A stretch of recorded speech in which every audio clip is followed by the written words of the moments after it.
안녕하세요. BTBS의 제입니다. 오늘은 저번 시간에 예고해드린 대로 T1135 폼에 대해서 이야기해 보도록 하겠습니다. 시작하기 전에 미리 알려드립니다. 오늘 제가 공유하는 정보는 CRA, CPA, 세법 조례 등에서 찾은 내용이지 제가 세무사가 아닙니다. 그러니 저번 시간에 알려드렸듯이 이와 관련된 것을 진행하시기 전에는 꼭 전문가와 상담받으시기를 추천드립니다. 자, 그럼 시작하겠습니다. SFP, 즉 특정 해외 자산 목록들 기억하시나요? 저번 주에 제가 다 설명드리긴 했는데 이것들을 한 번 더 정리해 보려고 합니다. T1135를 작성하는 데 있어서 가장 중요하고 또 가장 머리 아픈 부분 중 하나이기 때문이죠.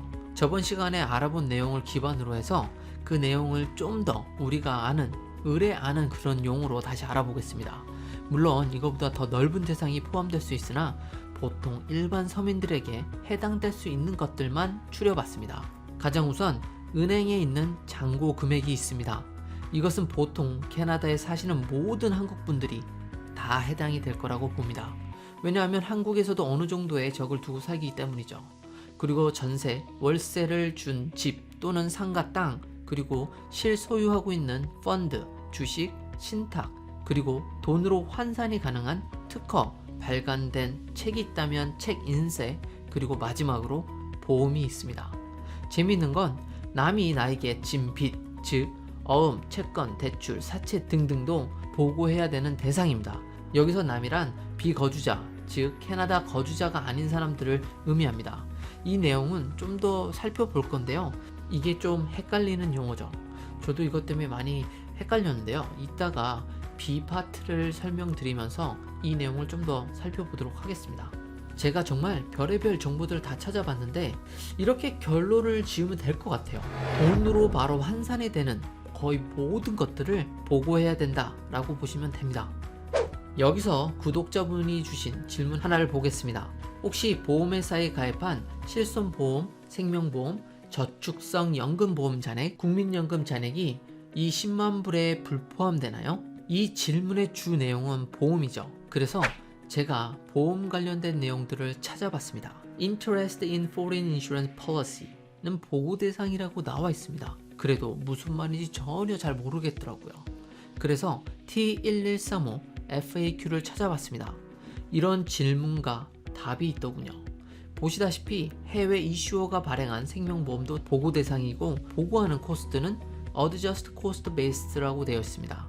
그리고 그 방식은 Income Tax Act 148에 나와 있다라고 설명이 되어 있죠.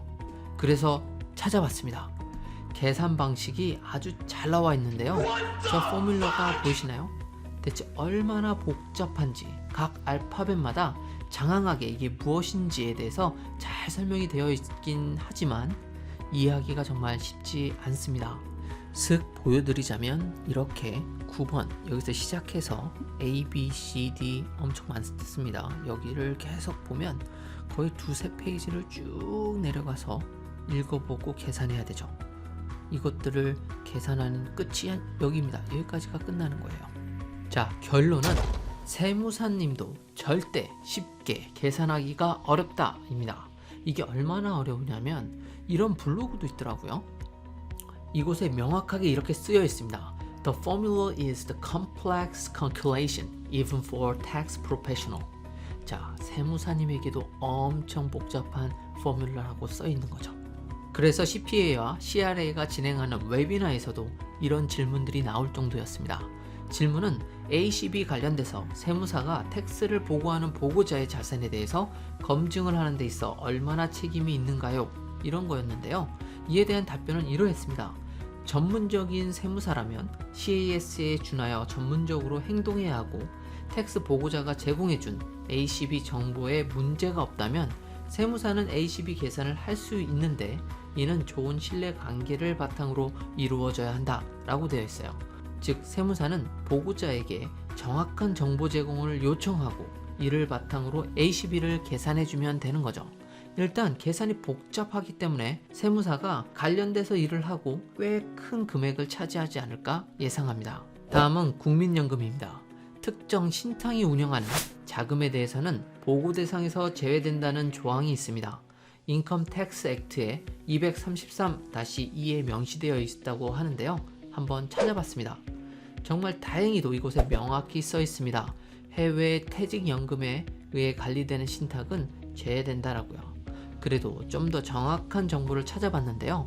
CPA와 CRA 웹이나 정보에 나와 있었습니다. CPA 분들도 이게 궁금했던 것 같습니다.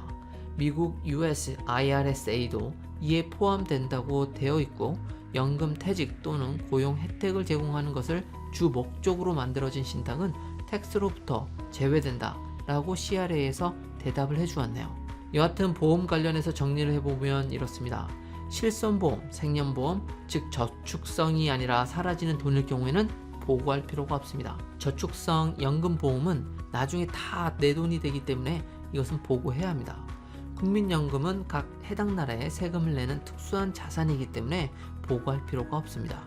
즉 보장성이면 안 해도 되고 환급형이면 보고를 해야 한다, 이렇게 생각하면 좋을 것 같네요. 자, 돌아와서 이제 진짜 T1135를 보겠습니다. 첫 부분은 자신의 정보를 넣는 부분입니다. 이 부분에서 잘 모르는 부분은 아마도 인디비주얼 코드일 것 같은데요.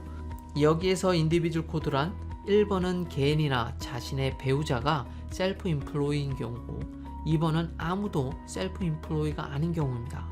즉 회사를 다니시는 분들은 2번, 개인 사업을 하시는 분이라면 1번을 선택하시면 되는 거죠. 그리고 이 부분에서 어느 쪽을 선택하느냐에 따라 자신이 써야 하는 파트가 정해집니다. 자신의 자산이 10만에서 25만 불 사이면 파트 A나 파트 B 둘 중 하나만 작성하면 되지만, 25만 불 이상이라면 파트 B를 반드시 써야 합니다. 파트 A는 Simplified Reporting Method로서 각 자산별로 자세하게 금액을 적지 않고 뭉뚱그려서 보고할 수 있습니다. 반대로 파트 B는 각 프로퍼티별로 금액을 적어야 합니다. 그것도 연중 최고, 연말 금액 등등 적어야 하는 부분도 많습니다. 이건 파트 A인데요. 보시다시피 자신이 가지고 있는 프로퍼티에 해당되는 것들만 체크하고 자신의 해외 자산이 있는 컨트리 코드를 최대 3개까지 넣었습니다. 한국만 넣는다는 가정하에 KOR을 넣어주시면 됩니다. 나라 코드는 영상 설명란에 넣어두었으니까요. 한번 찾아보시면 됩니다. 이곳은 자신이 가지고 있는 자산으로부터 번 모든 금액을 적는 부분입니다. 넷 인컴이 아니고 그로스 인컴을 적으셔야 합니다. 그리고 그 다음은 자산 처분을 한 경우 게인 및 로스의 금액을 적는 부분인데요. 예를 들면 주식을 팔았는데 손해가 났으면 로스가 될 것이고, 이익이 났으면 게인이 생겼겠죠. 하지만 이곳에 적는 금액은 텍서블 캐피탈 게인이 아니라고 합니다. 결국 텍서블 캐피탈 게인은 텍스 보고하실 때 월드 인컴에 포함된다고 생각하시면 됩니다. 다음은 파트 B인데요. 사실 이게 조금 더 복잡합니다. 아니, 너무 많이 복잡합니다. 자, 여기에서는 총 7가지 자산의 경우를 각각 적으셔야 합니다. 파트 A에 비해 상당히 귀찮아집니다. 1번은 펀드 자산을 적는 부분인데요. 이곳에서는 은행에서 들어오는 자금 또는 프리페이드 크레딧 카드 또는 드래프트 자산을 적으시면 됩니다. 마켓러블 세큐리티는 한국말로 마켓 기준의 보증금이라고 할 수 있을까요? 다시 말해서 현금으로 쉽게 바꿀 수 있는 자산이긴 하지만 현재 보증금 형식을 취하고 있는 그런 자산들을 의미합니다. 예를 들어서 주식, 예금, 펀드 같은 것들이 있습니다. 이런 건 카테고리 3번에 넣으셔야 합니다. 2번은 약간 말이 헷갈리는데요. 제가 이해한 건 이렇습니다. 기본적으로 회사의 캐나다인 주식 보유량이 10% 이하인 경우는 주식을 보고하라는 것입니다. 캐나다 내에 있던 아니던 그건 상관없습니다. 즉 회사를 운영하시는 분들에게 해당되는 부분일 것 같습니다. 만약 Foreign Affiliate라면 T1134를 써야 한다고 하고, 이 부분에 해당되는 분들은 반드시 전문가에게 자세히 상담을 받아보시기 바랍니다. 그리고 3번은 남이 자신에게 진 부채를 적는 부분입니다. 이게 말이 부채지 사실 제가 넣은 돈이고 제가 그게 묶여 있을 때도 이거를 부채라고 보는 겁니다. 여기에서 보증투자증서 및 만기적금 그리고 주식 이런 것들이 이곳에 포함됩니다. 4번은 신탁에 맡겨서 생긴 이자 부분을 적는 거고요. 이 경우도 약간 헷갈리는데요. 왜냐하면 트러스트, 즉 신탁의 의미를 제가 잘 이해할 수가 없기 때문입니다. 어떤 경우는 T1141 폼을 작성해야 한다고 하는데요. 이 부분 역시 해당이 되는 분들은 반드시 전문가와 자세히 상담을 해보시기 바랍니다. 5번은 바로 부동산에 관련된 금액을 적는 부분입니다. 월세, 전세를 주고 있는 집이 있다면 바로 이곳에 적는 거죠. 이 부분은 제가 다음 시간에 좀 더 자세히 알아보도록 하겠습니다. 6번은 이 외의 자산 타입의 모든 것을 적습니다.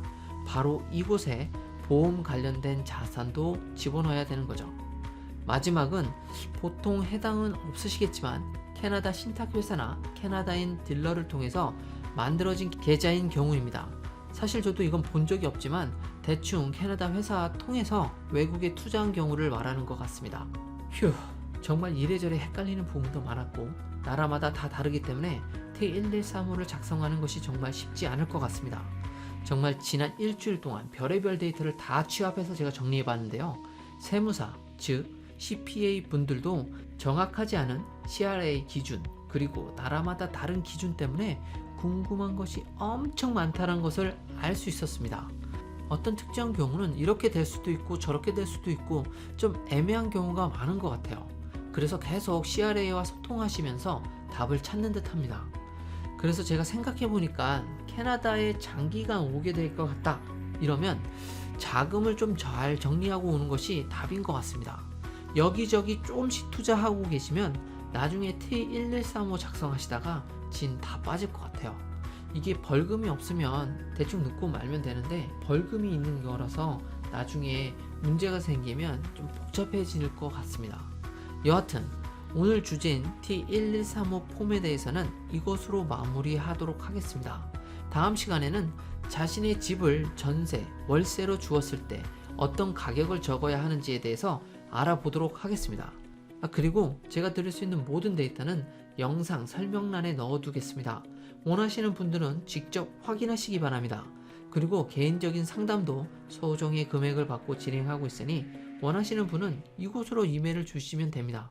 상담 토픽은 캐나다 관련 세금, 영주권 등등 제가 그동안 많이 준비하고 발표하고 했던 것들에 대한 부분입니다. 그럼 다음 영상에서 뵙겠습니다. 감사합니다.